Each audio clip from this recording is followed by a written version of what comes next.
Mother of Sarah Sharif have been jailed for 40 and 33 years for her murder. The 10-year-old was killed at a home in Woking in August last year. Mr Justice Kavanagh told the Old Bailey Irfan Sharif believed it was his right to abuse his daughter. You considered that her behaviour entitled you to chastise her physically, and I have no doubt that your ego and sense of self-importance were boosted by the power that you wielded over her and the rest of the family. Sarah's uncle Faisal Malik was jailed for 16 years for causing or allowing her death. Workers on Avanti West Coast are to strike after rejecting a deal to resolve a dispute over rest day working. Members of the RMT union will strike on New Year's Eve, January the 2nd, and Sundays between January and May the 25th. Russia's vowed to retaliate following the death of its nuclear defence chief after a bomb exploded outside his home in Moscow. Reports suggest Ukraine was responsible, though Kyiv hasn't confirmed that. Campaigners have criticised the government's decision not to give compensation to women affected by changes to the state pension age. The WASPI group insist they weren't given enough notice about the increase in the 90s.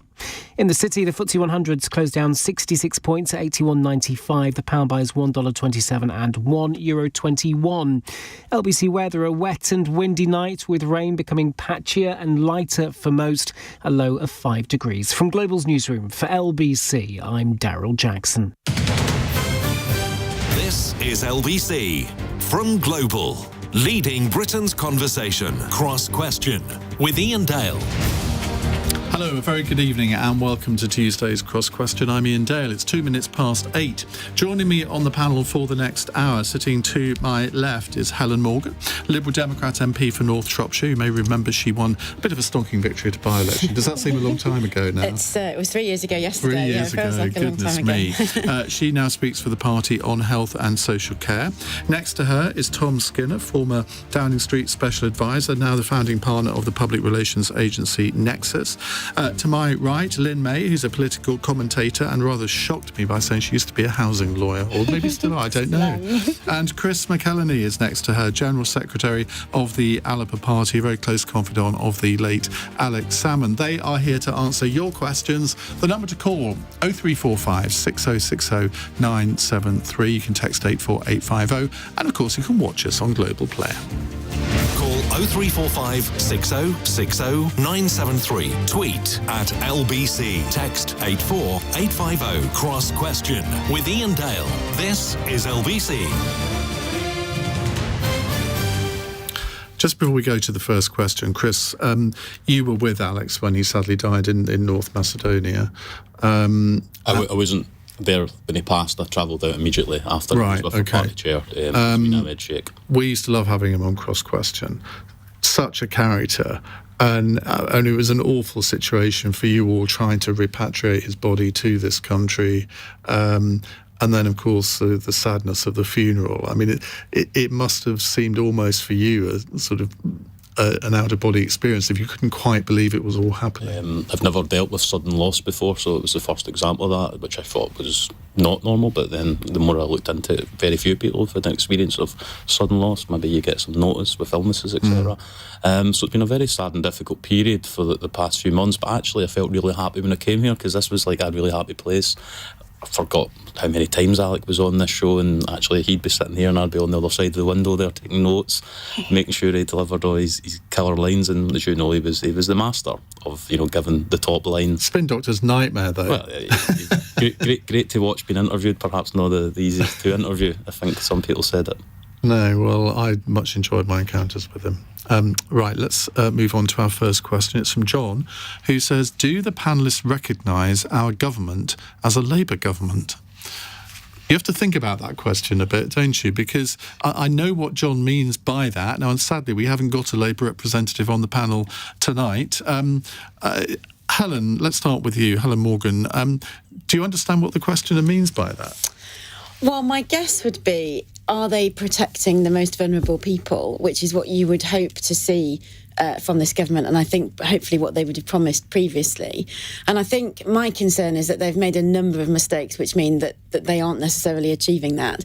So particularly with cancelling the winter fuel payment, I think that's particularly problematic for pensioners who are, just over that pension credit threshold. That's affected a lot of people in North Shropshire very significantly. And I think we've seen some poor decisions on the NIC hike as well, because that's going to hit, as it stands at the moment, healthcare providers, social care, local government, places where you would hope this type of government would be protecting, and I'm not sure that they are doing that. And of course, we've also got a follow-up question here from Colin, who says, in the light of the decision by Labour today not to pay the WASPI women compensation as it would be unaffordable, quotes, do the panel think that this rejection could be extended to other claims, such as those of the sub-postmasters, for the same reason? And I guess, Tom Skinner, you will have seen the responses from Keir Starmer when he was leader of the opposition on the WASPI women, where he was very keen to support their cause. And of course, today it's been announced that they're not going to pay out anything to the WASPI women. So again, that feeds into John's initial question. Yeah, I think it really highlights that being in opposition is significantly easier than being in government. And as Labour are finding out, there's a lot of social media videos going around with Angela Rayner and Yvette Cooper being very, very forthright on the WASPI women issue. And the decision is really hard because it's very, very expensive. And there's a reason why... 10 billion. There's a reason why the Conservative government didn't take this sort of easier, probably political decision and refund this money or give this money. Because £10 billion is a huge amount of money.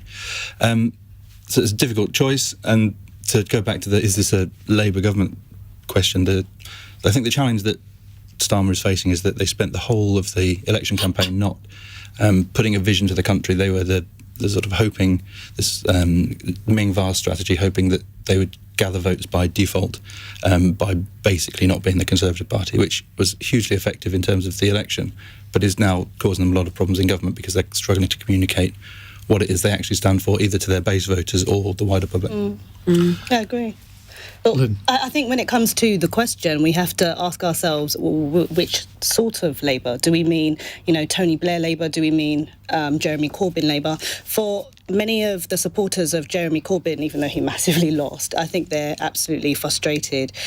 He did garner a lot of support for people that were maybe seen as disadvantaged in society. When we look at the two-child cap policy, they're very silent on that. They're very silent on leasehold. They're very silent on, again, the winter fuel. They haven't been silent on two-child cap. They've actually refused to reverse it. Well, they also haven't been silent on leasehold, have they? Well, in the way that people would think that they would come out with strength to say, you know what, we are sick to death. I think people who fundamentally and historically support Labour, even if they didn't support Jeremy Corbyn, they were hoping for this whole new government change. That was their slogan, change. But it doesn't feel like a massive change. We can see that many people have coined it, Tory blue light.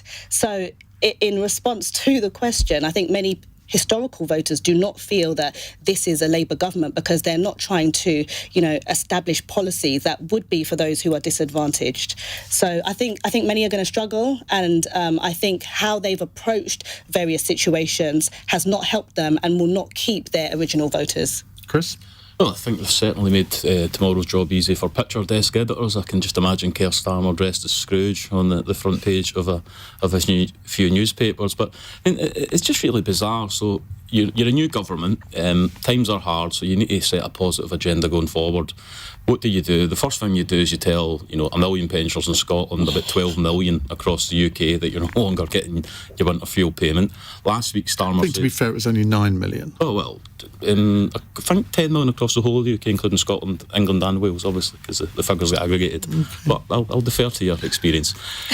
Last week... I think it's 12 million that get the benefit at the moment, and 3 million will still continue getting the benefit. That's where the 9 million comes. Last week, he seemed to suggest that nurses have to work harder if they want to get a pay rise, because that's going to be about productivity going forward. So these don't sound like the sort of things you would traditionally expect to hear from a Labour government. So it's broken promises on this, because, as Tom says, social media is full of videos of Angela Rayner, Keir Starmer, and practically every single Labour candidate saying they'll get justice for WASPI women. So the only change that Labour seem to be offering is short change on the promises. I think Angela Rayner was really strong. She said that the Conservative government had stolen the money from the WASPy women. Yeah. It was a pretty strong line to then decide you're not going to back that up. Even as a leader, there doesn't seem to be, when he is being interviewed, I think what the traditional Labour voter wants to see is some empathy, some understanding for various people in society. And when he's questioned on these things, he just seems a bit stone-faced. And I think, like I said, for the Labour voter, I think there's a lot of disappointment there when it comes to Keir Starmer.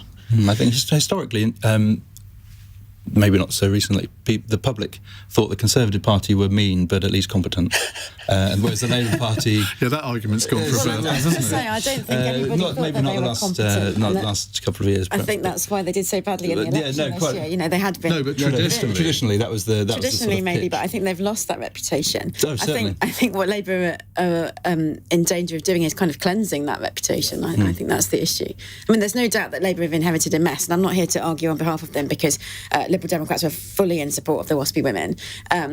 But there's no Where doubt would you find the 10 billion from that? Well, 10 billion is the kind of the maximum amount if you pay everyone out at a flat rate, isn't it? And what the Ombudsman suggested was that there was further consultation to be done to kind of find the number. So without knowing what the number is, it's pretty difficult to say how you'd pay for it. But I think in the context... Sorry, that's weasel words, Helen, as you know. In the context of £130 billion of borrowing in a financial year, you know, a smaller number is something that needs to be considered, because you shouldn't be balancing the books, you know, sorting out the injustice of Conservative incompetence on the backs of the WASPy women. Yeah, but it would be Lib more Dems were in expensive, government though, for wouldn't 5 years and they didn't do anything about this. I mean, this was first proposed in a 1993 white paper, so there was plenty of time for Lib Dems to encourage the Conservative government if they wanted to do anything about it. But were you suggesting like a bespoke? Because the reason why they did do the flatline is because they wouldn't be able to have literally the manpower or the staffing to be able to have that bespoke level of careful curation of who should receive what. So it probably would end up being more if they had to do that. So that's why they suggested the flat line. Yeah, I mean, I think the Ombudsman was not, what's the word, definitive about how you would make this compensation work, and I think there would need to be further consultation on it. But just saying that you're not going to give them anything when the Ombudsman has said that they are victims of maladministration, I think is probably not good enough. But how can you, I mean, even if it isn't 10 billion, say it's 5 billion, I think it's a perfectly reasonable question to ask as to where that money would come from. Because, I mean, you have, I won't say the joy of being in opposition, because I don't think anybody regards opposition as joyful, but you can say what you like in opposition, can't you? And just say, oh, well, of course we would support them. I mean, that's what Labour did, and it's come back to bite them. Yeah, I mean, scrap the renewal of Trident. That'll save you £205 billion. I'm not sure what the Lib Dems' position on that is.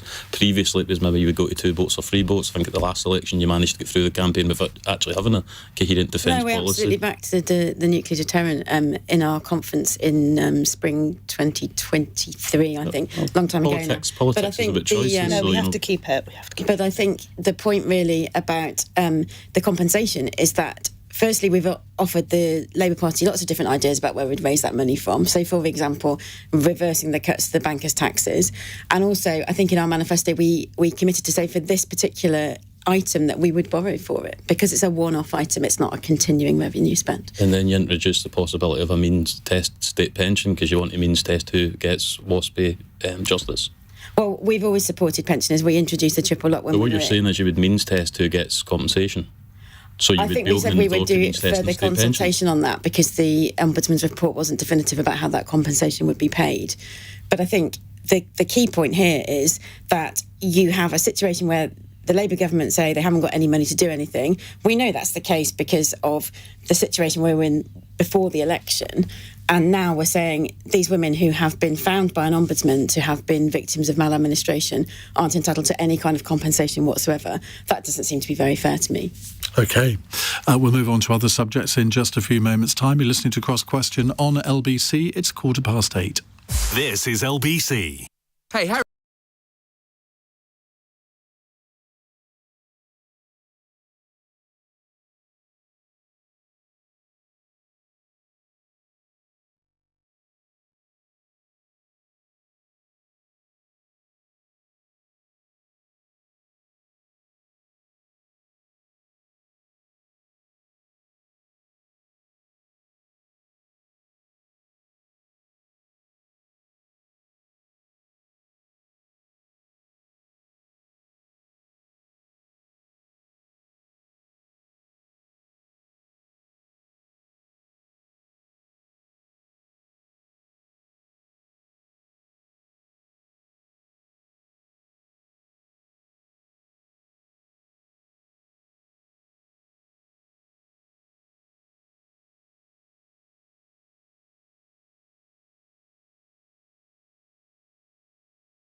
Cross Question with Iain Dale. Watch live on Global Player. This is LBC. 16 minutes past 8, Helen Morgan, Liberal Democrat MP, Chris McEleny, General Secretary of the Alba Party in Scotland, Lin Mei, political commentator, and Tom Skinner, founding partner of Nexus Public Relations. Chris is in Stubbington. Hello, Chris. Hello, Ian. The judge today at the sentencing of the murder of Sarah Sharif made it clear it wasn't appropriate to impose a whole life order. Should this be changed? Now, Sarah's father, Irfan Sharif, was sentenced to a minimum of 40 years in prison, while her stepmother, Banesh Batul, will spend a minimum of 33 years behind bars. But the prosecutor, William Emlyn Jones KC, told this morning's sentencing hearing that Sarah's murder did not meet the threshold for a whole life sentence under which the pair would never be released because her murder had not been pre-planned. Well, none of us were in court. We didn't hear all the evidence, but on the face of it, you would think that it might demand a whole life sentence. Tom Skinner, what do you make of this?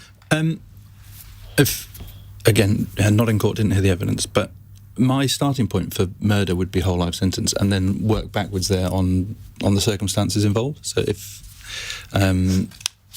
there were mitigating circumstances, then you'd reduce the whole life sentence to something else. But my starting point for murder would always be whole life sentence, and then work it out backwards. It's quite difficult to see, apart from the fact that they say it hadn't been pre-planned, it's quite difficult to see what mitigating circumstances there would be. It makes no difference to the person who's been murdered.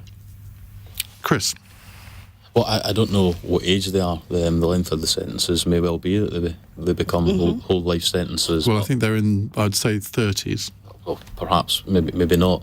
You know, I don't have children. I've got nieces and nephews that I love, and I can only imagine, how horrible this is. And, personally, you would want more than what the courts are offering, and you would want your own justice. But, that's why these are often very difficult decisions that are made by, former justices and former members of the judiciary that can look at them rationally without that, anger that I think everyone would feel reading just some of the news bulletins about the way they treated the child. It's an abomination, as I say. But when you go into the nature of giving someone a plus 30 and a plus 40 years sentence, you got to ask, you're clearly not trying to rehabilitate them to rejoin society. So what is the point of not making a whole life sentence? Because they say we'll serve a minimum of 40 years, so there's no prospect of any early release there for good behaviour, which you would normally get. I mean, normally nowadays people serve less than half of their sentences, don't they? But not in this case. It's pretty much irrelevant, because it basically says that they'll never ever provide a meaningful role in society. So whether they're in the prison for the rest of their life or whether they're a pariah, wherever they're released to, it does seem academic. So it then does surprise you as to why the decision's not just made to make it a whole life sentence. If in 40 years' time, I think so. It's quite frustrating for me, because the brilliant thing, or to some maybe not, we don't have a written constitution like the States. America has a written constitution, and that's why you see these, sometimes crazy sentencing of 200 years. No one lives for 200 years. Well, that's nothing to do with the constitution. Because there's a written constitution, they have to do what abides by the written constitution in terms of the crime. Here, judges can have a judgment call. Sorry, sentencing has nothing to do with the US Constitution. There's no section of the US Constitution that defines what sentencing is. There is, in terms of, because there's a written constitution in America, judges cannot take a judgment call with certain heinous crimes. Look it up, Ian.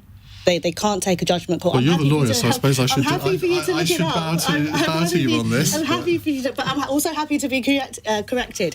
But our judges can take a judgment call. Now, when we look at premeditated, of course, it's horrific for someone to premeditate to murder a child.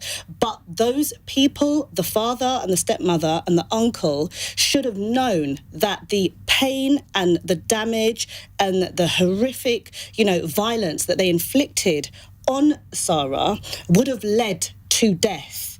So it's just a bit frustrating that we are, like, as you said, quite a clinical or academic with this whole definition of it wasn't premeditated. And I would have liked to see a full-term sentence, to be honest with you. Helen? Well, I mean, I don't think that politicians should interfere in sentencing decisions. I think it's really important that judges are independent. And obviously they have a legal framework and all sorts of sentencing guidelines that they work within. And so having not been in the court, I think I'm going to err away from giving a definitive judgment. But there's no doubt that this crime is just horrific. And this little girl has been subjected to the most appalling abuse over a really, really long period of time. And so, I think we're doing a safeguard review. I think we're calling for a full public inquiry into her murder, really in terms of looking at how it could be prevented by the various safeguarding agencies in the future. But I think it might be worth looking at the sentencing guidelines for this type of crime as well, because, maybe he didn't intend to kill her on that individual day, but clearly when you subject a child to that level of abuse over a prolonged period, then that needs to be taken into account in the sentencing. I wasn't there. I'm sure the judge has done that, but the place to sort of address this is in the sentencing guidelines and the sentencing rules, rather than to sort of criticise the judge for the decision that he's made within them. It seems odd to me, and maybe as a lawyer you can answer this, Lynn, but the prosecutor, William Emlyn Jones KC, told the sentencing hearing that the murder did not meet the threshold for a whole life sentence. It seems odd for the prosecutor to do that. But if the sentencing, as you said, I'm glad that there's going to be a full inquiry, but if the sentencing guidelines, and I'm not proficient in law, that's criminal law, that's not my specification, but there has to be the guidelines, and if the guidelines stipulates that it wasn't premeditated, essentially they would have had to plan. They would have had to get together and plan, we are going to kill this child, and they would have had to evidence that to the courts. The prosecutor couldn't just suggest that it was pre-planned, therefore it didn't meet the sentencing guidelines. Irfan Sharif is 43 and Banish Batul is 30. To answer the age question. So he will probably die in there. But I know many people will maybe be horrified at this, but I actually support the death penalty, and I think it's very frustrating that as the taxpayers will pay $35,000 plus to keep these people alive in prison. Well, when they were found guilty, my reaction to that was similar to yours. I'm not in favour of the death penalty, but I would happily make an exception in this case. But that's probably not a very good way to conduct a justice system. Right, let's go to Dean in Glasgow. Hello, Dean. Hi, Ian. How are you doing? Good, thank you. What would you like to ask? What I want to ask is, does the panel agree that when there's a sort of situation where the majority of the MSPs in the sort of Scottish Parliament are pro-independence, that it would essentially be undemocratic and untenable for obviously sort of Labour in Westminster to constantly stick their fingers in their ears and ignore the calls for the Scottish Parliament to be allowed to hold another referendum. Is that undemocratic? Okay. Just remind me how many members of Parliament the SNP won at the general election, which is the latest test of public opinion. I believe there's 64 SNP MSPs, but there's also eight Green MSPs as well. No. I said that about the latest UK general election. How many seats did the SNP win? I'm not entirely sure, is it? And I'm not entirely sure, actually. 9 out of 58, 59? Yep. 57. 57 seats. So 9 out of 57 seats. Not sure how you could say that represented a mandate for a referendum, given that was the latest test of public opinion. Chris? Well, first of all, thanks to Uncle Dean for phoning in with the question. I don't have an Uncle Dean. I mean, you make a good point, Ian. So what do people in Scotland... what motivates them when they go to vote? What motivates them in a Scottish Parliament election, I think, is clearly different from the UK election. The SNP should have had a much better campaign in the UK election, but they did allow the narrative in Scotland to become getting rid of the Tories, and the only way to get rid of the Tories would be vote Labour. So I don't accept that that then means that people rejected independence, because opinion polling still shows you the last opinion poll was the highest in 4 years. Support for independence was sitting on 54%. Consistently, we're seeing that it's about 50-50, give or take a percentage or two. The key take takeaway there is that the SNP are polling just above 30. So there's a clear disconnect now grown between what was historically. And Alba is polling what? We were 5% on the last regional list poll, which, give or take 1%, could be, between 1 or 2 seats or 8 seats in a because we're a PR system, of course, in Scotland. And that's the point we would be making at the next Scottish Parliament election. Is the Scottish Parliament election is the election that you should be putting forward constitutional changes to say, a vote for pro-independence parties is a vote for Scottish independence. That's what Alex Salmond did in 2011. He broke the system. The SNP gained a majority, and I don't think anyone in Westminster at that point was willing to say, well, that doesn't give you a mandate to then go and ask the question. Since then, of course, the UK government have successfully and unsuccessfully taken a different approach. They don't seem to think that any majority in the Scottish Parliament counts towards a mandate towards independence. Nicola Sturgeon, I think, very foolishly decided to ask the UK Supreme Court to come to a determination on whether Scotland had the right to break up the United Kingdom. I don't think we were ever going to get a favourable answer on that. So the referendum route which Alex Salmond established, which effectively brought the SNP from the fringes of politics in Scotland into government in Scotland and then to deliver a majority in Parliament, that route is now blocked. So, as times change, we have to look at new strategies. Well, surely part of a new strategy should be for the independence movement to unite. What is the point of the Alba party without Alex Salmond? Well, very good question. So again, we're a PR system in Scotland. You vote, but you get 2 votes, one on the constituency, one on the list. You can maximise a pro-independence majority in Parliament by voting for Alba on the list, because the SNP won't win any seats because they do so well in the constituencies. Then over 1 million votes on the list get no seats. So you can actually create a supermajority in Parliament. With that supermajority, you can control the standing orders in Parliament. You can determine what the franchise would be in elections. You could then, with popular will, pursue a referendum. That's what we think. So Alba will continue? Of course we'll continue. There's if you look across Scandinavia, it's actually the norm that there are many political parties across political spectrums. UK politics is the outlier, having a first past the post system with 2 big beasts that fight for it either. So there's a bright future for the Alba party. Lynn? I would like to see the United Kingdom stay together. I understand people have that desire to go it alone, but as echoing what Iain said, based on the turnout, the previous turnout, it doesn't seem there is that hunger. I do understand your point of saying, their aim was to get the Tories out, but that obviously seems to be more important than the independence. So how important is the Scottish independence? I'm not saying it isn't, it's just posing a question. OK, Helen? Well, I think you made the point very well. The most recent test of popularity was the general election, and the SNP didn't fare very well, which would suggest that for most people, good governance is more important than the constitutional question. The SNP have been in power in Scotland for, I don't know how many years, 17 years? 17. And Scotland isn't thriving compared to the rest of the UK. It's fallen behind in a number of areas. Well, not if you're a student who doesn't need to pay tuition fees, whereas you've put yours up to something like £9,600. Not if you're somebody that's unwell. Actually, that would be really helpful. You're trying to lecture people about life in Scotland, I thought I would correct you. I think people would like to see Scotland run well, and we'll see what their views on that are in the Scottish elections in the coming couple of years. But I think, you mentioned the referendum. Scotland had a referendum and it gave its answer very clearly. And it was promised to be a once-in-a-generation referendum. You cannot keep going back, as we have learned, and having bites of the cherry. Well, how long's a generation? It was 10 years ago.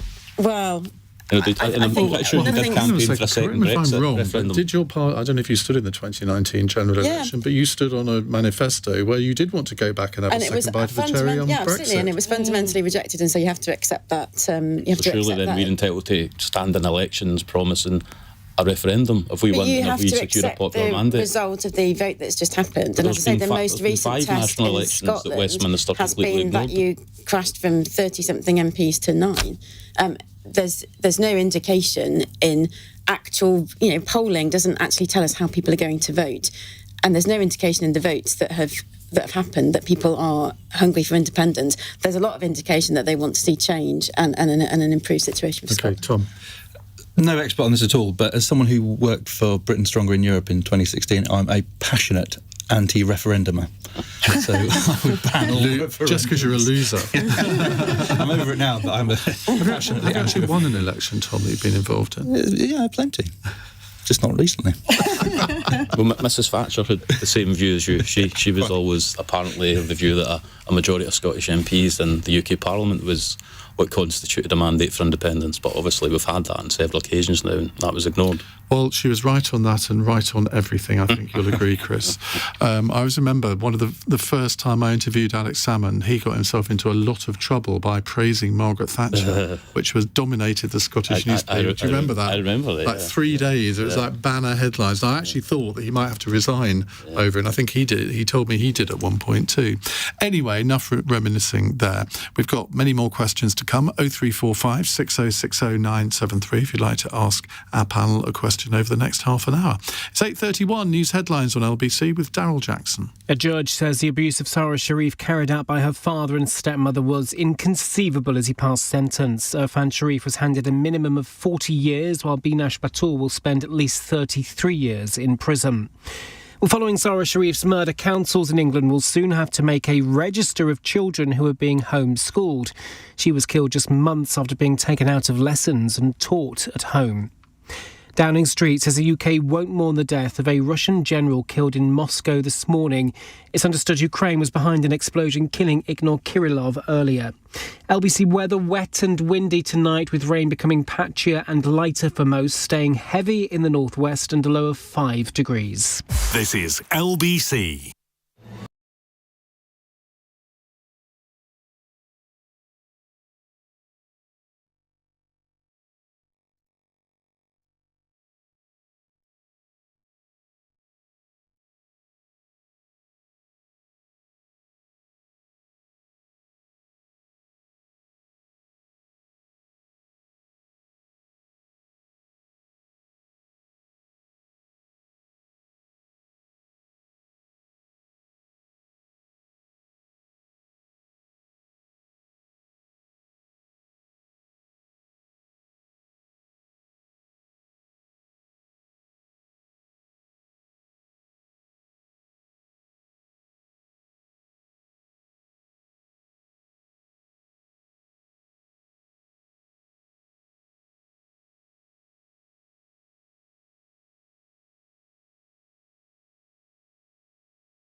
Cross Question with Iain Dale on LBC. 8:33, let me reintroduce you to our panel. Tom Skinner is former Downing Street advisor, and he was special advisor to Michelle Donlan during her time as both Culture Secretary and then Science Secretary. He's now founding partner of the PR agency Nexus. Lin Mei is a political commentator. Chris McEleny is General Secretary of the Alba Party, and Helen Morgan is Liberal Democrat MP for North Shropshire. You just told me that it's actually 3 years ago to this day that you were first elected. Yeah, so as I say, polling day 3 years ago yesterday, but obviously the result came on the 17th of December in the morning.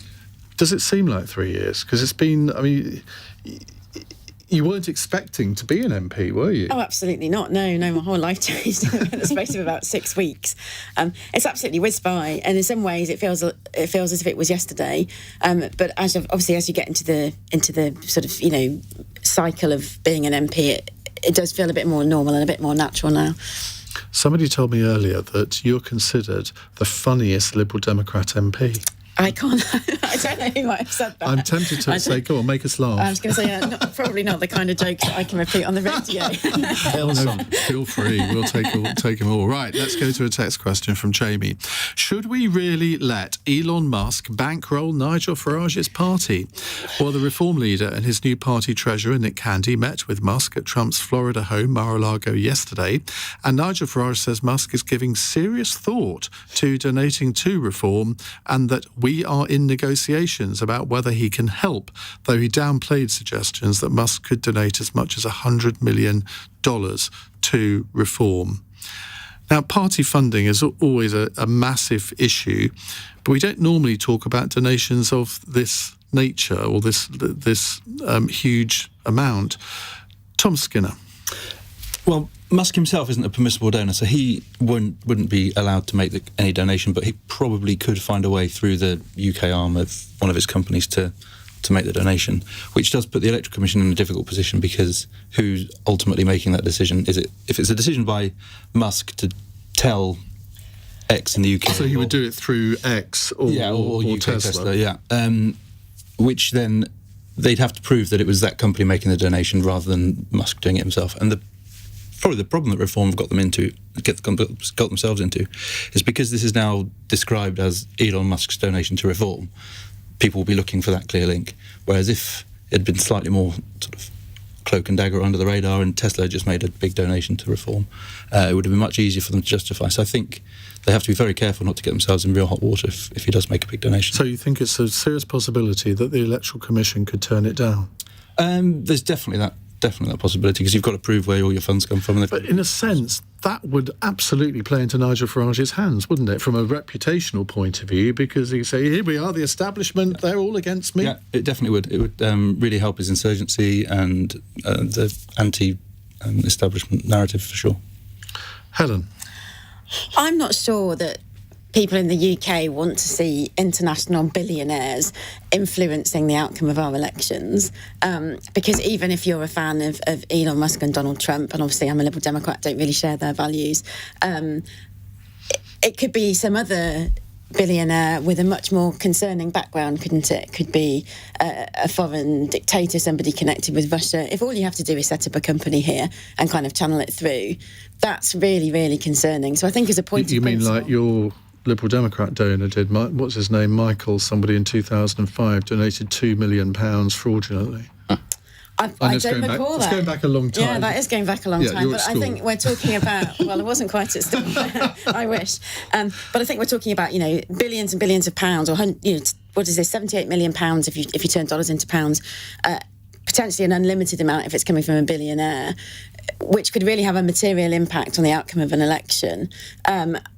I don't think it's really in the spirit of the rules for that to be funneled through some kind of UK company from a foreign source. And as I say, if you allow this one, then you're opening yourselves up to essentially all sorts of dirty money from all around the world, and I think that's really concerning. What about if it was a UK billionaire? Because, for example, Lord Sainsbury, David Sainsbury, he's donated, I would say, tens of millions of pounds to Labour over the years. Now, it's been done in dribs and drabs, but if you add it up all together, it wouldn't be 100 million, but it wouldn't be far off, probably 50. Where do you draw the line at one person's individual influence? Well, I think that's a really interesting question, and I think it certainly deserves a review of how parties are funded in this country and how that does impact the outcome of elections. Obviously, if it's somebody who's in the UK, who's a taxpayer in the UK, that's less concerning than if it's potentially some kind of malign foreign influence. And I'm not suggesting that Elon Musk is malign, but the structure that we're talking about... lawyers will be very happy that you just caveated that. But what I'm saying is the structure that he's proposing could potentially be used in a different way. We need to be very wary about foreign influence in our politics for a start off. And then I think when it comes to funding... I think it would restore trust in politics if we looked at how parties are funded and actually came up with some kind of sensible frame of reference. But at the moment, every party is sort of, dealing with the rules that we've got and trying to work around them. But what could be more liberal than allowing individuals to donate what they want to a political party? Because if you go down the road of state funding, which I suspect you might... I'm not going down the road of state funding, but I think we need to have a look at, what constitutes fair funding. Okay. I don't even think it's necessarily the donation per se. I think the bigger concern is he's got one of the most powerful, if not the most powerful, social media platforms. He's constantly making digs at the UK. I'm no fan of the left or Labour at the moment. However, if it was somebody... Really? No. You've hidden it well in this programme. And to be honest with you, when it came to the manifesto, I actually liked reforms out of all of the parties. But I don't like the way how Elon is behaving online. I think he should stay out of British politics. as much as he is doing, for the simple fact that he has the biggest platform, seeing as it is his platform. He came along and said there's going to be democracy and all. How is it democratic if he's having such a strong opposition or an influence? And I think, aside from the donation, this can be seen as, interference if we come closer to the elections. Would you be saying this if he was intending to donate this money to the Conservative Party? Well, as I said, I have no loyalty to a party. I've worked for the Labour Party. I've voted for the Conservative Party. I would vote for reform. But my main point is it's the money, the influence, the power and the platform and all of those elements together. I think it makes for interference on a huge scale, especially when we get closer to the elections. And even recently there was an exchange where he said something quite, critical of UK politics, and he said, well, when's the next election? And Nigel Farage said, they're coming up, the local election coming up in May, and good. It's like this. Well, they may not be, because apparently Labour are looking to abolish them. I was reading this morning. Well, even that exchange, or how Elon carries himself, I don't think, whether you're left, right, centre, whatever, I don't think you should have somebody that is so influential and not in the most mature of ways either, like how he is. Well, Chris. you could always buy a newspaper and influence an election in the UK that way, because the Labour Party and the Tories, I think the Liberal Democrats, are quite easy if media tycoons want to put their support behind them in elections by newspapers come out and support them. But I just think it's dead hypocritical. I'd love to know which newspaper you think is behind the Liberal Democrats. The Somerset Gazette. I think it's very, very rich, though, that we have people saying that Elon Musk shouldn't interfere in UK politics, when Liberal Democrat and Labour parliamentarians took time off their day job to fly to America to interfere in the American election by knocking up doors and saying, please vote Kamala Harris. So we can't have it both ways. Either you don't want people to interfere in politics that don't live here, and if that's what you think, then you shouldn't fly, across the Atlantic when you're supposed to be at Parliament doing your job, to then say, please vote this way in this election. Just one quick point on the money. The $100 million is it's very obscene in UK terms. It's the sort of money that if the Reform spent all of that in the short campaign and the long campaign, it would still leave £10 million a year, every year, leading up to the next election to spend on campaigning, and that would be outspending the Tories 5-1. So that is a concern if you can clearly put that amount of money into the system. On the permissibility, the last government created a silly bit of legislation that anyone anywhere in the world can attest that they once lived somewhere in the UK. So you could simply just say, once upon a time, lived in Blackpool. Don't you have to be on the UK electoral register? No. If you live in Australia or California, you can have a test that you once lived in a UK constituency, and that makes you an elector in the UK. So it was a silly piece of legislation. Liberal Democrats, I think, were actually opposed to that. If you're taking donations from people, you have to check that they're on the UK electoral roll. The point I'm making is you can join the UK electoral roll simply by attesting that you once lived in a UK constituency. That's the rules that the Conservatives brought in. At the time, I did think it was about being able to channel money into the country, because you could then all of a sudden get very rich people who are living in California or Australia that have not been here for 50 years, claiming they once upon a time lived in Devon or Blackpool. Then they can suddenly put money into our system. So we do need to have a laser focus on actually what does political campaigning look like over the next 5-10 years with new media? How much is that going to cost? And is there a democracy and a parity of esteem if you allow a system that one very rich person can effectively say, I'm going to influence this election because I'm going to give 10 times the money everyone's got? Let me just question you on that, because I don't think that's right. If you're, let's say a Russian citizen, for example, and you've lived in the UK for a year, you can't just suddenly join the UK electoral register. I don't know any specifics to do with that country, but the new rules that were in place at the last election meant that you could attest, i.e. you don't have to actually produce any evidence, you could attest that you once lived in a certain constituency. Yeah, but you have to be a British citizen. You can't just be a foreign national and say, because I lived there for 3 days in 1983. It's the same as putting money through a company. Then I'm sure he knows a few UK citizens that live near Mar-a-Lago. It's not a difficult. It's easy to get through the back door. It's not a difficult system the way it's been set up. If someone really rich wants, I can sense a campaign for you, Helen, here. Well, I think there is a valid point that is the Electoral Commission able to look through a donation and see what the source of the funds are, and they need to be able to do that and establish whether or not it's a permissible donation from a UK citizen or it isn't, and you can talk about whether the rules are fit for purpose. And I've already said I think we should have a review over whether they are fit for purpose, and and whether the amounts that people can put in is really distorting UK politics. I think it's concerning also, sorry to interject, that Reform is a limited company with Nigel Farage being a main shareholder. Like I said, I liked their manifesto. But if we're going to talk about democracy and huge donations into a limited company, I don't think that's democratic at all. And Nigel Farage for Reform as a political party need to change that. Simon says, your guest is wrong. I had to do this. You can't just attest. I had to actually provide real evidence that I had lived in the constituency. I mean, I'm assuming he's British anyway, but you can't just say, well, I lived there. You've got to provide some sort of evidence. Well, we obviously never tried it because we weren't soliciting votes in Australia or America, but it is a system of attestation. OK. Right. More questions to come, including our long-awaited fun question at the end of the programme. It's 8:46. This is LBC. For local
Cross Question with Iain Dale on LBC. 8:47. Right, let's reintroduce the panel. Helen Morgan, Liberal Democrat MP, Chris McEleny, who is General Secretary of the Alba Party in Scotland, Lin Mei, political commentator, and Tom Skinner, PR guru, I'm going to call you if that's all right. Brian in Southampton says, council tax is going up next year to pay for more police officers. Is more cash the answer to making our streets feel safer? Chris? Well, short answer is yes. Properly resourcing public services is important, and that needs finance. I suppose it kind of relates to a point that Kemi Badenoch had made, that she was attracted to a flat rate of tax. Assumedly, everyone pays 20%. So, that would be attractive if you were on, a high tax band, because you'd, save a lot of money. But, some of the poorest people would pay more. So you can't really have these conversations in the abstract if you're actually talking about, how progressive you want your tax system to be. My fear from a UK perspective is that as politics moves further to the right, the Conservatives will, propose policies such as a flat tax, which of course will, would be appealing to people on not just over 100,000, 200,000 people on, 40, 50,000 pound a year. The risk then is that the Labour Party, tries to meet them on the right, and Reform obviously are going to push similar agendas like that. So, you can't have, Scandinavian levels of public service with American levels of taxation. So if you want to see more police on the beat, I don't think council tax, of course, is the right tax to fund policing. I know in London there might be some differences from the rest of England and Scotland in terms of your council tax actually goes to pay towards, i.e. some council tax goes to pay for the Met in London, I think. But in general, government taxation and government spend should be the priority of, do you want extra police on the street? How many do you need and how much will that cost? And you need to pay for it. Just a bit of background to this. Policing Minister Dame Diana Johnson has announced a 3.5% real terms funding increase for England and Wales police forces for the next financial year, with a third of that paid for through increases to council tax. However, police chiefs are warning that this funding of just under £1 billion is still £1.3 billion short of the funding required by forces over the next 2 years. The Home Secretary, Yvette Cooper, has repeatedly promised to revive neighbourhood policing and bobbies on the beat. But you've had Tom Skinner, you've had the head of the Met, you've had various local police forces writing to the Home Secretary saying we're going to have to cut officers. Yeah, it's really challenging. But fundamentally, I think almost all the public services in our country need seismic reform. Giving more and more money at the moment with our taxation levels as they are, I'm not sure that the public will accept any higher taxes, and the costs are going up with ageing population and all the demographic changes. So any more money that goes into any public services needs big public service reform. One of the mistakes that probably I think the Labour Party made was they said that the NHS needs big reform, and that'll only come, more investment will only come with the reform. They announced the investment but without the reform, so you end up throwing more money into the pot but without the big changes that are actually the thing that are going to drive improvements in public services. This government and the previous government, to be fair, talked about more bobbies on the beat, and the visible policing is really important to local communities, but actually more and more crimes being committed online now. So more police on the streets is important for the public and them feeling safer, but actually if you want to reduce crime levels, then actually more resource into security services and online policing is far more important, but it's not as visible to the public. So you end up in this difficult situation again where the public want one thing because it makes them feel safe and reassured, but actually it probably doesn't fundamentally change the problem, which is more online crime. Helen? I think more online crime is definitely a factor. I would agree with that point. But when you look at the number of burglaries that are attended, the amount that ever end up in court, people just feel as if there's no point reporting crime to the police anymore. That's certainly the feedback I consistently get in my constituency. So I think there do need to be more bobbies on the beat. I think it's a welcome announcement that the government are going to invest in that. Should it come from council tax, I think was the original question. And I'm really worried about local authorities because, my own in Shropshire is on the brink of issuing a Section 114 notice. There are many others across the country in the same situation. And, the policing precept is separate, I understand that. But it all comes through people's council tax, and people are seeing locally that they're paying more and more council tax, and they're getting less and less for that service, for that tax every single year. So whether that's, restricted hours at the tip, or the bins not being collected as regularly, or the library closing, or the swimming pool, or whatever, they're seeing less and less bang for their buck. And so putting the additional charge on the policing precept, I think, is really problematic because it really feeds that perception that people are spending more and more money on public services all the time and getting nothing in return. OK. Lynn? I hate to bring the conversation to migration, but the more we have people coming into the country, the more we're going to have more and more police officers, and we're chasing our tail. And just to bring the conversation to localised policing, I think there's a huge disconnect between the communities that are seeing a rise in crime and localised policing. If you go to certain areas that have high knife crime, drug issues, you will see there is that huge disconnect between police officers and the community that could really assist them. So also for the people that are listening, we have to encourage local communities to start talking to the police and working with the police, because many victims are susceptible to a lot of these crimes. But with regards to should we pay more, we're going to have to, but I would like to see, to echo what you said, more being done to pay for social services. We're seeing police officers being taken away from their actual jobs and almost operate like social workers. They're being called out for things that they should not be doing, which detracts from the policing job that they're supposed to be doing. But I think that's because of the crisis in local authority funding. So if you look at, as a constituency MP, you see it all the time, people who are slipping through the safety net in terms of social work, children's services, special educational needs, social care. They're all, the threshold for when they'll be given help is going up and up and up because council finances are so dangerously stretched. OK, let's move on. I want shorter answers on this one, please, because we're nearing the end of the hour. Livy in Oxford says, Keir Starmer is going to put 30 more people into the House of Lords for the rest of their lives later this week. Make it sound like a prison sentence. Getting bundles of our cash just for turning up. £342 a day. Why hasn't this archaic system been abolished yet? Now, just a bit of background to this. Sue Gray, remember her? She is among those set to be given peerages on Thursday, according to press reports today. Labour currently has 187 peers in the House of Lords. There are 273 Tories, 78 Lib Dems, 2 Greens, 2 from Plaid Cymru, 6 and 2 respectively from the DUP and UUP from Northern Ireland, and 227 crossbenchers and non-affiliated peers who aren't attached to any party. And there are, brackets, disgracefully, brackets, 25 bishops from the Church of England who've attracted their own fair share of controversy lately. I think that's a fair summation, isn't it? Well, sort of. Lynn?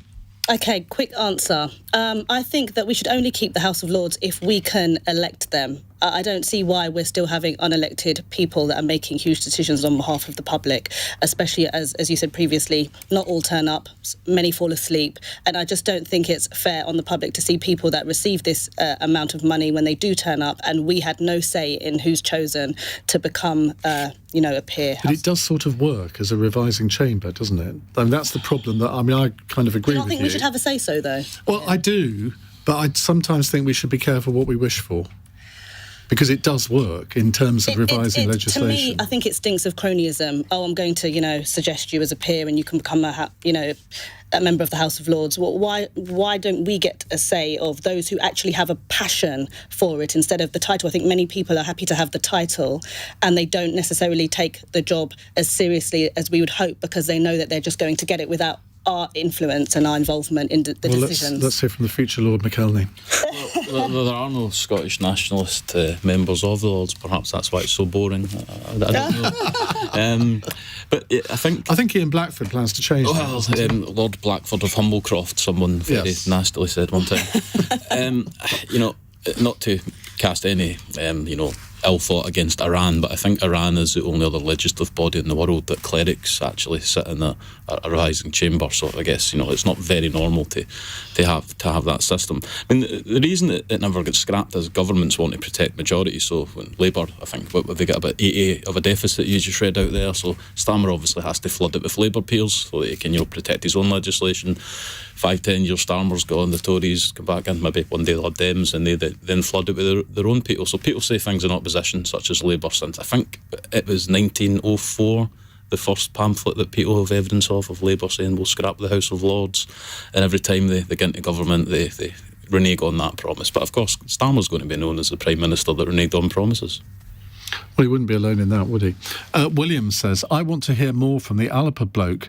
You've not asked him any penetrating questions. Well, I'm going to turn that back on you and William. So you've just had an hour to phone in with a penetrating question, which I could have put to him. Sounds quite threatening. Helen. I know. Absolutely, we need to reform the House of Lords. Obviously, we do. Yeah, because the Liberal Democrats are grossly overrepresented, aren't they? Well, we are, but we you've admitted very frequently vote to abolish ourselves, so I think we can be let off the hook on that one. You made a point about it being an effective second chamber, and there are some very hard-working peers in the House of Lords who do a great job, but it's totally the wrong way to go about getting them in there. We need to have an elected second chamber. Yes, Liv is 100% right. Tom? Very, very quickly, we definitely need a revising chamber, but the one we've got definitely needs reform. Very brief. Well done. Thank you very much. Now, our fun question from Tammy in Lowestoft. Ed Sheeran has surprised pupils by turning up to open a new music school in Ipswich and answer their questions. Who's the most famous celebrity who turned up to your school? Helen. Well, I went to school to my local comprehensive school in Stone in Staffordshire, and no one celebrity-wise ever came to visit us, but we did have a visit from Michael Fabricant in the election, which must have been 1992.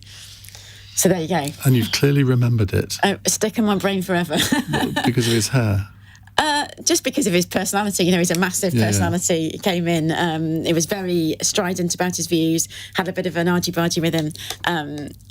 Very memorable. I went to school with the brother and sister of Caroline Dinenage, Tory MP Caroline Dinenage, and her dad, Fred Dinenage, would drop them off at school every day, so Fred Dinenage. Mm. Well, I did an all-talk interview with Fred last year. He was I remember him from the 1970s when he used to co-host a children's TV programme called How.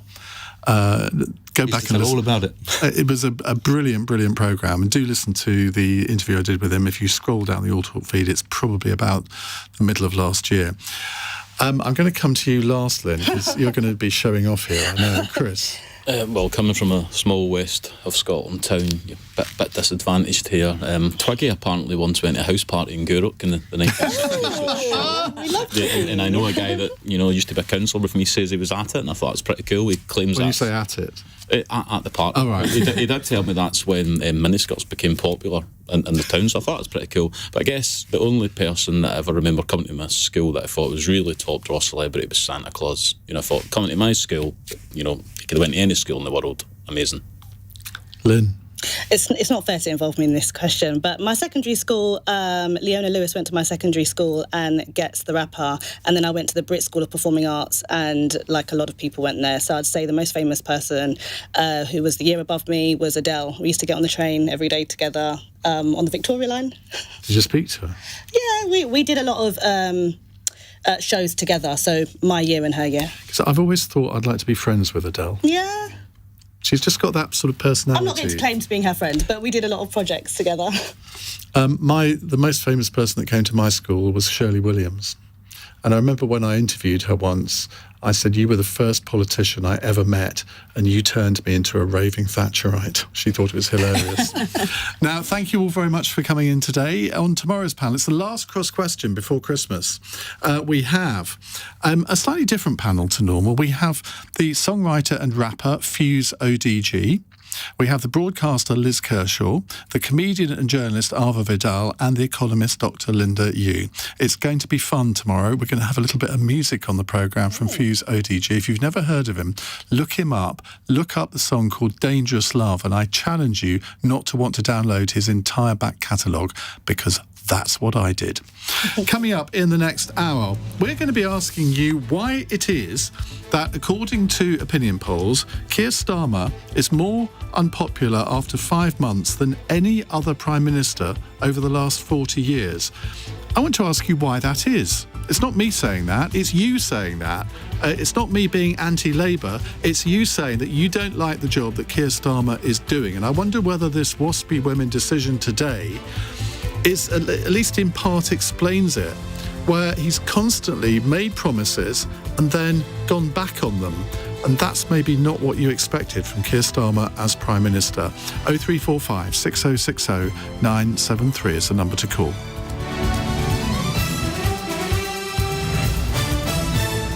On your radio, on Global Player, and Play LBC. leading Britain's conversation. This is LBC.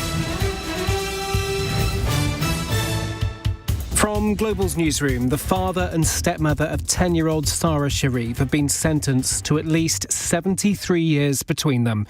Irfan Sharif and Binash Patul were found guilty of her murder last week. Mr Justice Kavanagh, who passed sentence, has been describing to the Old Bailey what Sarah was like. It is clear that Sarah stood up for herself and remained positive and cheerful in the most terrible circumstances. The jury was shown a video of Sarah dancing in front of the TV a few days before she died. It is clear that by this stage her mobility was impaired.